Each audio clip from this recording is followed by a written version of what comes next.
this thing being built that he's this like holding midfield player. I don't really see it. No. He looks like someone who he dribbles, he runs forward. So I don't actually think he is that, because there's talk that maybe United sort of maybe needs a holding midfield player. Casemiro might move on.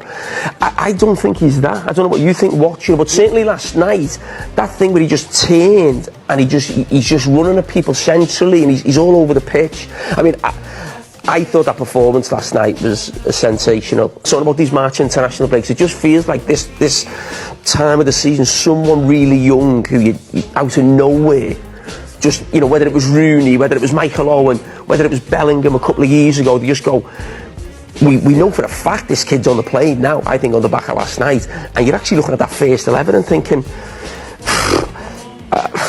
I mean, you don't want to get carried away on one game, but it's like, because there's no options in central midfield, really, he's definitely going. Just whether he plays now. He's definitely going. I mean, I think for me, the one thing that is... we are in the final stretch of the season where everything comes down to the business end. How is United going to end the season? We have put ourselves back in the mix, or the last result in the Premier League has helped us put ourselves back in the mix for top 4 or top 5 or whatever you call it, boosting our chances for qualifying for the next Champions League. We are also in the FA Cup semi-final. I know you are still in a jubilant mood. I haven't recovered from that sumptuous Ahmad goal, and it's been just amazing. We are welcome once again to United and Everything Football Podcast. The international break is all but over, so business end it is for us. Kwame is here with me. Kwame, how are you doing? I am doing fantastic. It's been a great international break. It's been a great few weeks for me, on a personal level and on a football level. It's been fantastic. I know. I see how you are smiling, how excited you are. United on a personal level, all things going very well for you. I mean, you can't ask for a better week. You couldn't have asked for a better week. All right, great. Thank you very much for joining us, Kwame. We are going for a break. When we come back, we go straight into the issues. We are looking at our transfers, our boys. We're awesome in the international league. Then we'll narrow down to the game against Brentford over the weekend and see our chances ahead of the game. We'll be back after this.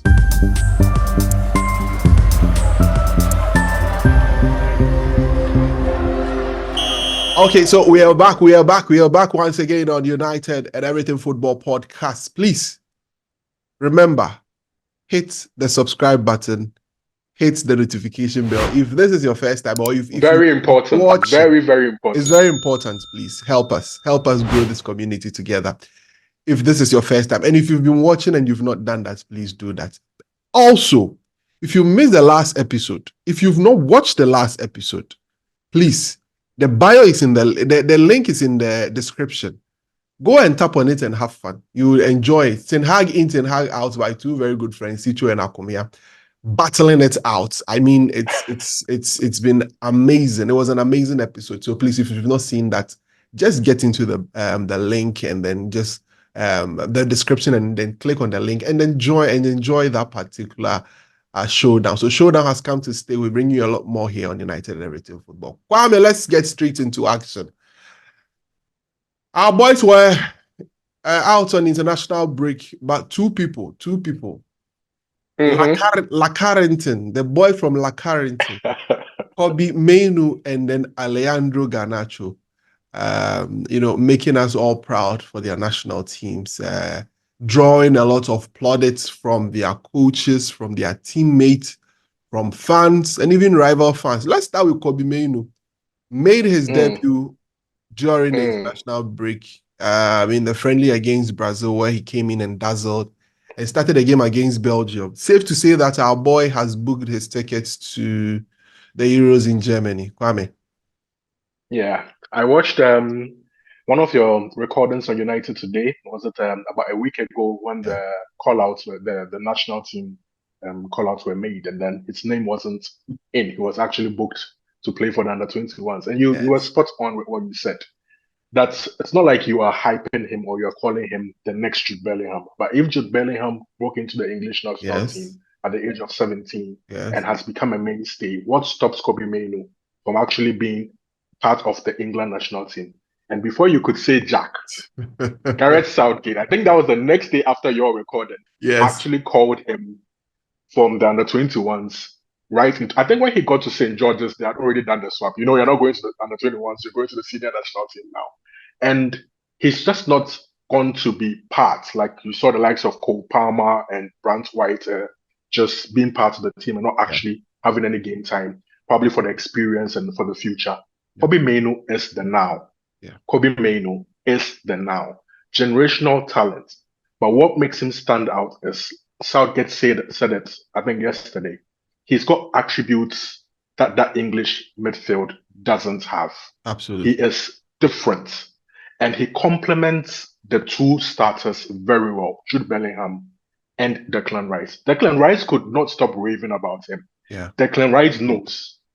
You know, I love that. We both love Declan Rice, despite the fact that he plays for the enemy. Yes. He is that talent. He recognizes talent. Game recognizes game, and he knows that Kobbie Mainoo right next to him in that England midfield solves a lot of problems. Let me paraphrase what Declan Rice said in his Instagram comment. He said that he can't wait to see the guy again. I mean, he's already on the plane, isn't he? It's a testament to what to expect. Yeah. On his debut, he played for 15 minutes against Brazil. What a debut to make for England against Brazil at Wembley. And in 15 minutes, that was enough for any coach, any fan to go like, that boy, it's not just hype. That boy is just not because he plays for Manchester United. That boy is the real deal. And then he got a start, his first England start against a very good Belgium team. And he absolutely bossed the midfield. Man of the match performance. He is here to stay. He's a gift. I call him a gift to Gareth Southgate because Gareth Southgate has struggled to, set up that midfield. The likes of Henderson are all in the picture because they don't have able alternatives. You saw Gallagher. You saw Gallagher against Brazil running around like a headless chicken. Yeah. He's not good enough.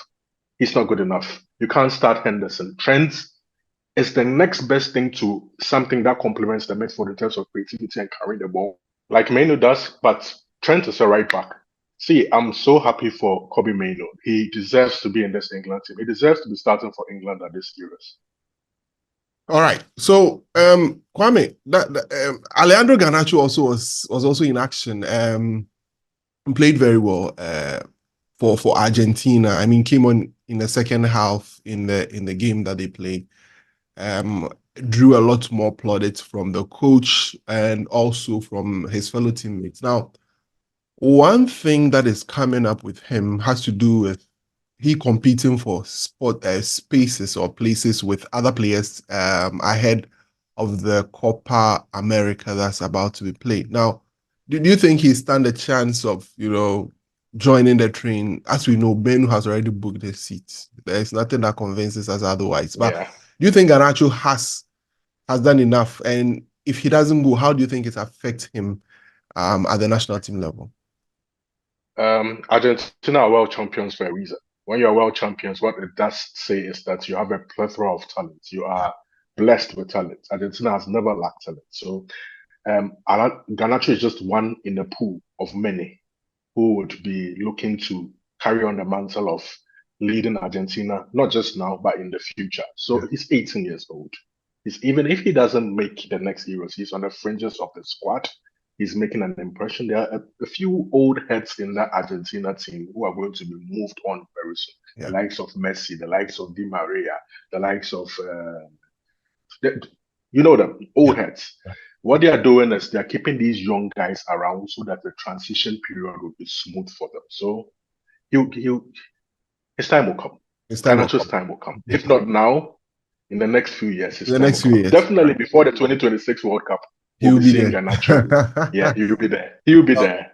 We hope that he's selected. I think even hanging around the squad is a good experience for him. But whatever happens, we'll see how it goes for Garnacho. His time will come, like you rightly said. Now, let's switch a bit to transfers. As we are approaching the end of the season and the leagues are coming to an end, the transfer window becomes a key focus. And one area that United have had major challenges has been the transfers and the transfer window and a few other things. Names popping up, players that are about to leave, players that are about to come in, very interesting dynamics United's interests in the South American market and also emerging. I don't know. What do you make of all of the issues? And the last time you put out a list of our potential starting 11, given the rumors that's going around and all of that. But what do you make of all of these transfer issues that's going on currently? Your general impressions? It's that time of the year. It's that time of the year again for Man United, and this time we can't get it wrong. The first question fans would want to have an answer to is who will be in charge of these transfers? Is it going to be Ineos who are going to take full charge of the transfer window, or is it going to be a mixture of Ineos and then the old regime, or is this going to just be the old regime who are going to be in charge? Yeah. We don't have a director of football in place yet. So sorry, sporting director, let me be very, very specific, because the use of these terms has sorts of confusion. Dan Ashworth is not through the door yet. Yeah. Our new CEO is still on gardening leave. Yeah. Yet, in and around this time, contacts are made for players, negotiations for players to start, agents start peddling their players around. So things should be going on in the background. So who is in charge of all these things? United are still relying on the old recruitment team. Yeah. United are still relying on John Murtough to steady the ship. United are still relying, as reports have come out, on the coach in terms of transfers. He's involved in terms of transfers. It sort of gives us an idea as to whether he may be around during and after the summer, or he will not be there. My thoughts, as you've always known, I don't think Erik ten Hag is leaving next season. He will still be around. Ineos need a smooth transition in terms of how they want to go about things. So yes, in terms of the targets, from back to front, we are hearing loads of names. Probably will have a new backup goalkeeper because Banya there is too good to be a second choice, according to many. It looks like we may have to buy a new right back because Wan-Bissaka has just 1 year left on his contract. At centre half, that is the area of most interest where a lot of changes may happen with the likes of Rafa Varane, Lindelof, Harry Maguire, Johnny Evans, all on the fringes of either leaving or almost out of contract.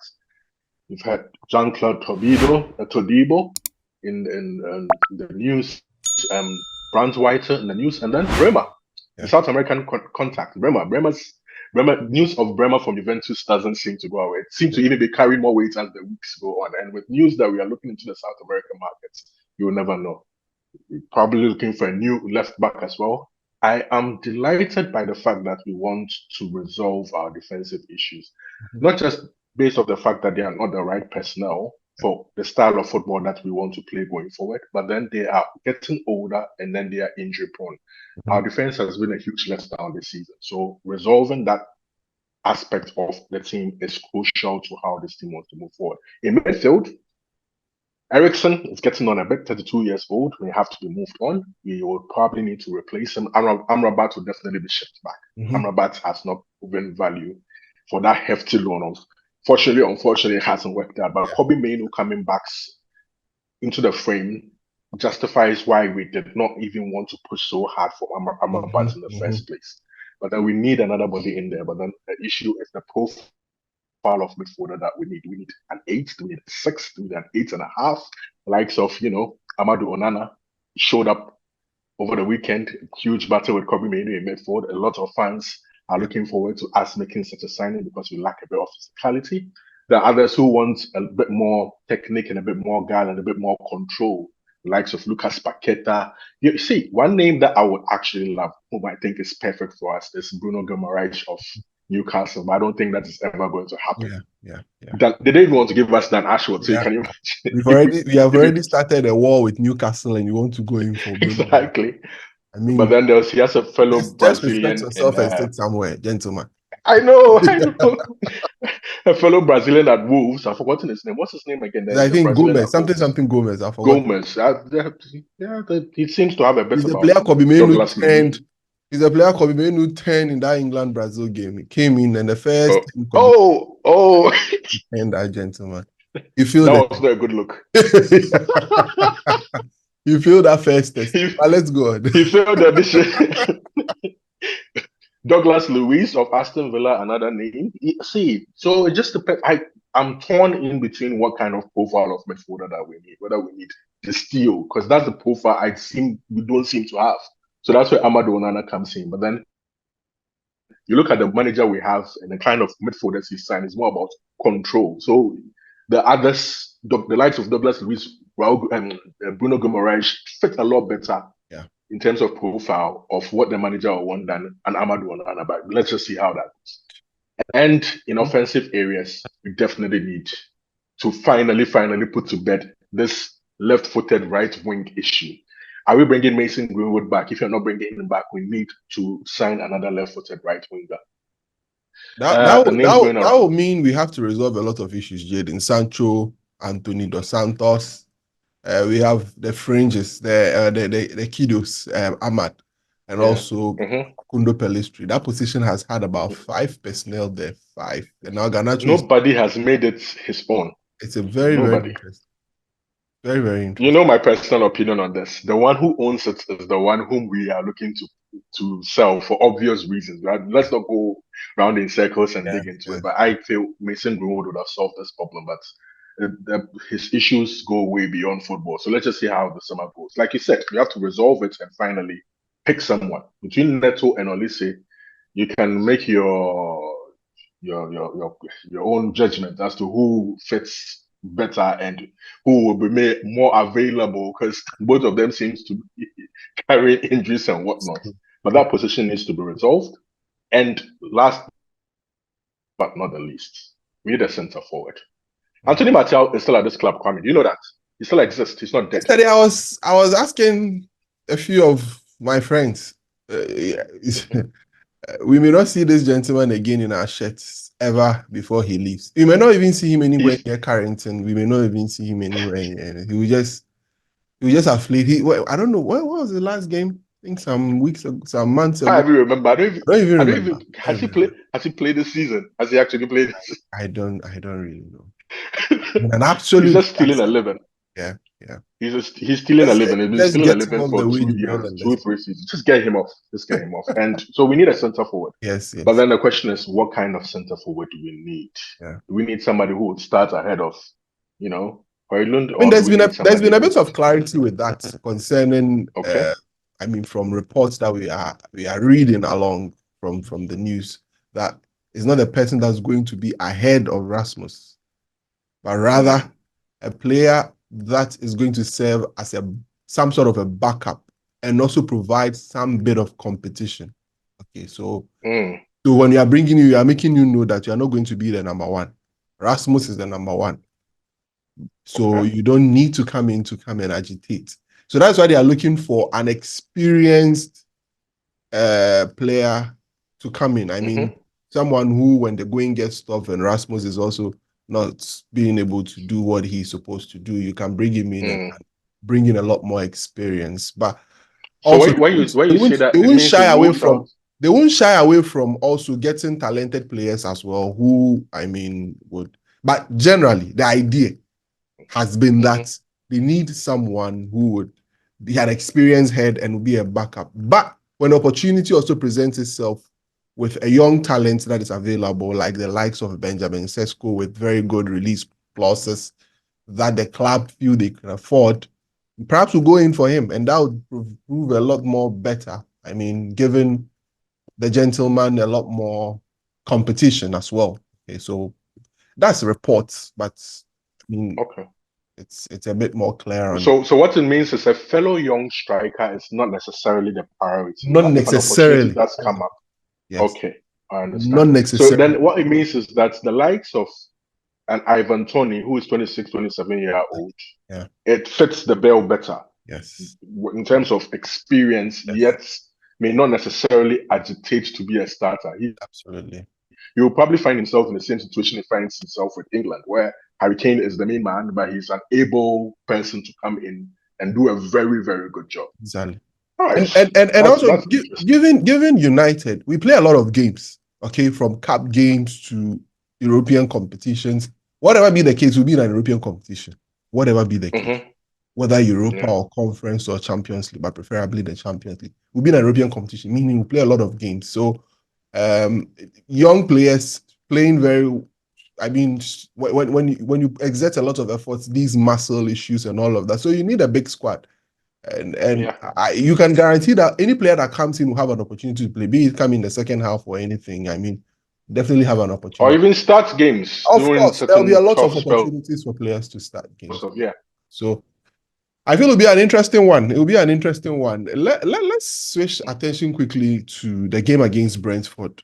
What happens or what comes to mind is that fateful Saturday afternoon, Erik ten Hag's second game as coach of Manchester United, in some lemon or some green shirt, in some very hot sun at Brentford, and it was a disaster. I mean, after the first half, they had completely finished us 4-0.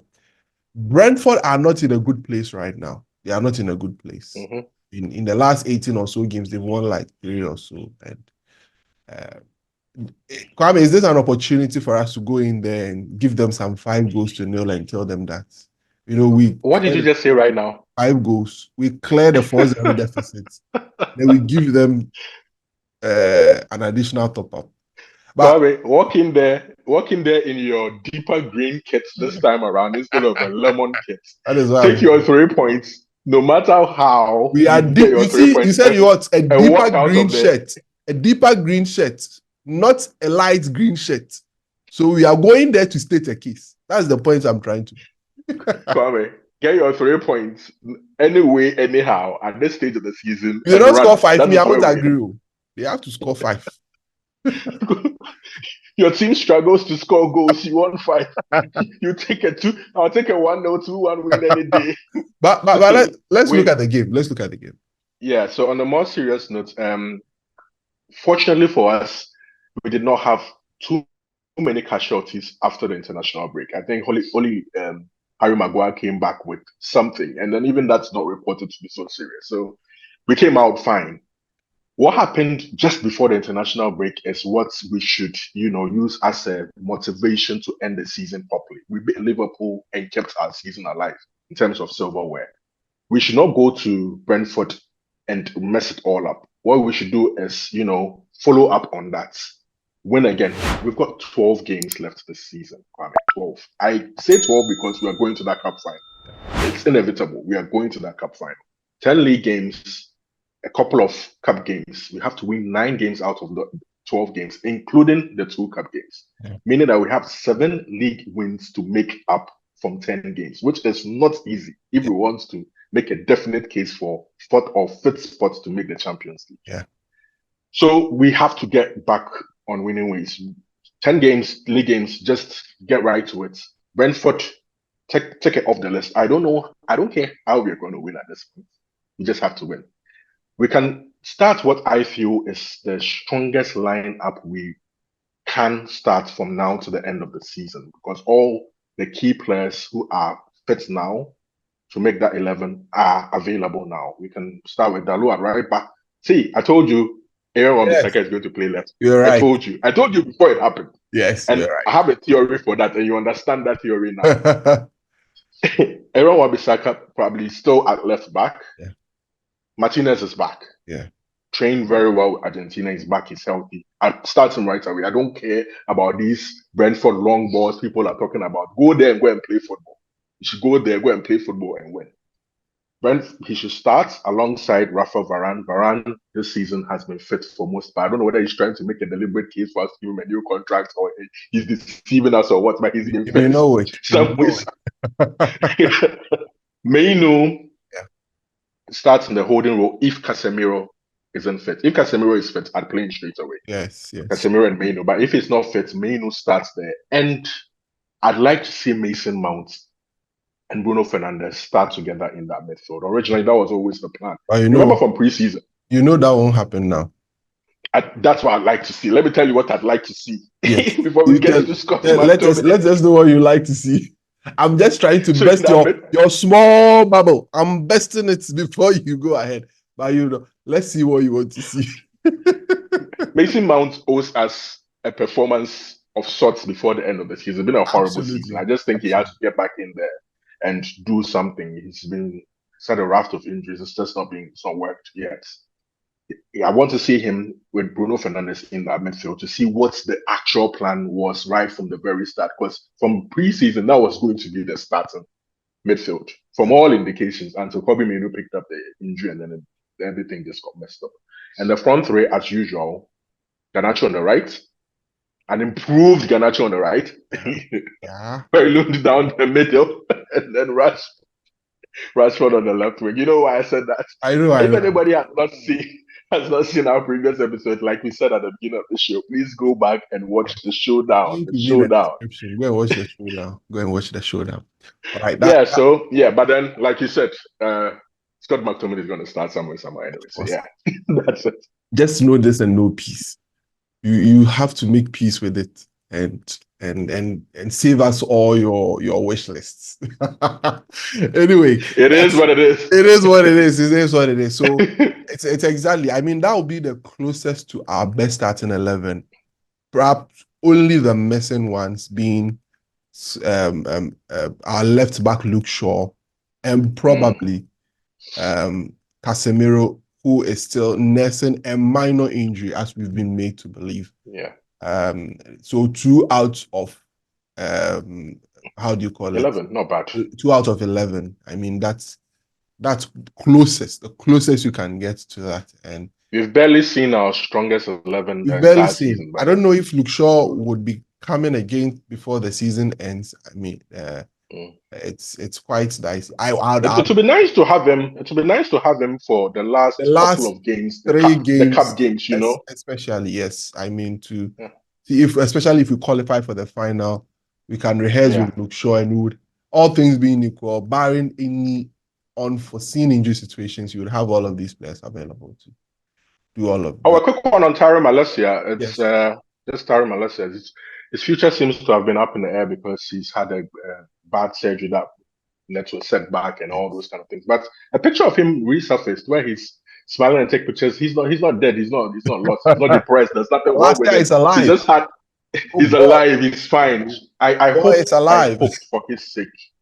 I hope for his sake that he makes a full recovery during the summer and has some sort of preseason so we see where we are. But nonetheless, signing another left back, forward thinking is very good. We have to sign another left back because over 1 year out, who knows what kind of player returns. Fabrizio has never been this sure of United signing another left back. He says it is clear, it is determined, it is for sure United is signing another left back.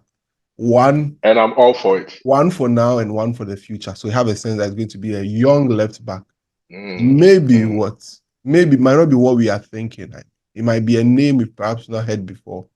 Looking at the way Ineos is trying to operate, allowing the team on hand to make all of those decisions. I mean, if you look at the previous regime that handled our sporting issues, the same elements are in there, but the direction isn't going to be the same. That is what you need. Supervision, strict supervision. Yes. It won't go through Florida or whatever parts of the United States before a decision is made on a player. It goes through a long process. Joel Glazer, before he comes to Manchester, before you are trying to reach Joel Glazer is time zones. He's asleep. Before you say Jack, somebody else has come for the player and all of that. But things are going to Let's pray we see a significant change in terms of the speed we make our sign, in terms of the accuracy we make our sign. I believe things will be a lot more swifter. And the quality of the players. Yeah. I believe things will be a lot more swifter. Let's hope so. Fingers crossed. I feel that this team should do better. It's imperative that they do a lot more better. They need to make a statement. Very important. Very, very important. So we'll see how it goes. Newcastle are still dragging their feet. United are not prepared to pay the 20 million compensation. Newcastle still dragging their feet on Dan Ashworth. United is trying to find a contingency plan. According to the Muppeteers, United are trying to find a contingency plan to help deal with some of the transfer issues that will be happening. Newcastle themselves wouldn't have a director of football in place. So we don't have, we'll all work and see how things go. So basically that is that. Kwame, it's been great coming your way. Thank you very much. It's been a pleasure. It's been great coming your way with United and Everything Football podcast. We will be back after the game to give you our post-game, whatever happens. But we are winning that game by 5 goals. We have to. If you believe. 5-0. It's in the head. We'll catch you on the next one. Remember to subscribe, hit the like button, and also hit the share button, share with your friends and all of that. Please remember, subscribe. We see you on the next one. Have a great day.